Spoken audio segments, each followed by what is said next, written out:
You will always get the best transcription results in Scribeomatic when your audio sources are clean and well recorded. We've gathered some simple tips and tricks to assure that you're getting the best quality during the production of your source audio. So the first piece of gear we're going to be looking at is microphones. Documentaries and narrative projects tend to use shotgun microphones on booms, as they are quite flexible, they can be moved around easily, and they can be pointed directly at the particular speaker. These setups are optimized for capturing a narrow cone of sound directly in front of where the microphone is pointing, which can be quite useful in terms of limiting other noises that are outside of that cone.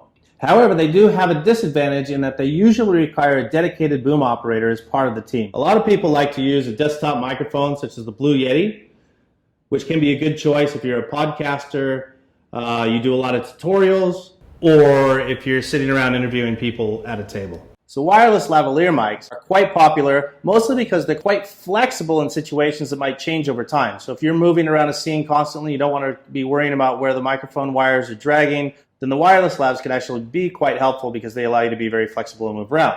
However, they can be quite expensive. So for most productions, they're probably not all that necessary, and they can cause other issues such as buzz and hum in the wireless signal, and also they constantly are running out of batteries and need to be changed. So we continue to find that using an inexpensive wired lavalier mic connected directly to your recording device is actually one of the best ways to get high quality audio, even if you're outside or in an enclosed room. So in the modern world, we have a wide range of choices in our production tool set that provide us with the capability of capturing high quality audio. These range from mobile phones, computer-based recording devices, digital field recorders, and even actually to the recording mechanism directly in our cameras. So for transcription purposes, pretty much any of these devices will do, as long as we're making sure that we've got our levels set properly and we don't have any extra hum or background noise that might override the quality of the transcription.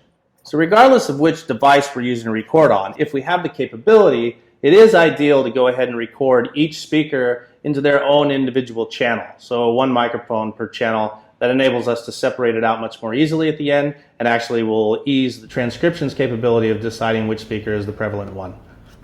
So now that we've chosen our microphone and we know which device we're recording onto, we can move on to the most important part of our sound recording, which is setting the levels properly. So each device or software will have its own specific method for monitoring levels and adjusting them accordingly. Our basic job is to try to prevent the volume of our subject's voice from getting too loud and exceeding the limits of what our equipment can actually record.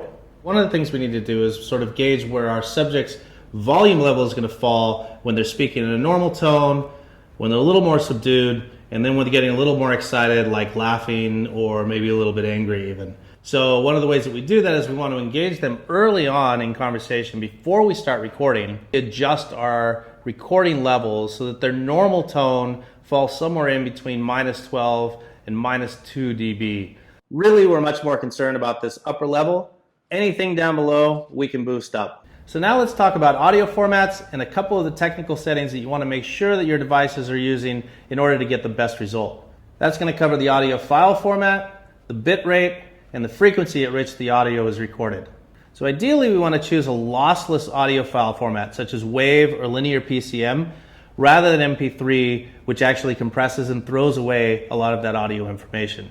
So the bit rate is kind of like the resolution of the file. It's sort of how much information is stored to get across that audio. Most digital recording devices can record in 24 or 32-bit sound, and that's right where we want to be. Your video camera may or may not support that same format, but all things told, everything's probably going to be fine. So frequency is kind of like the frame rate in video. It's sort of how often the audio is sampled over time. Standards for digital video are going to be 44.1 kilohertz to 48 kilohertz, but Scribeomatic is capable of handling just about any audio format. So if you're using an external audio device that goes higher and that's what you want to do, that should be fine as well. One pro tip is always take the time to stop, hush everybody up on the set, and get 10 to 20 seconds of what we call room tone or ambient noise.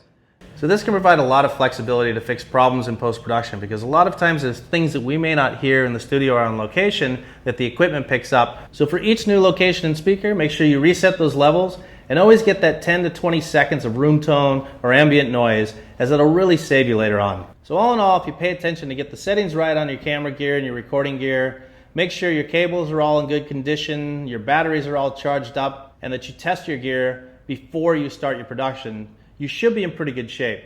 Please feel free to check out the links we provided to various hardware, software, and tutorials that can help you up your audio game.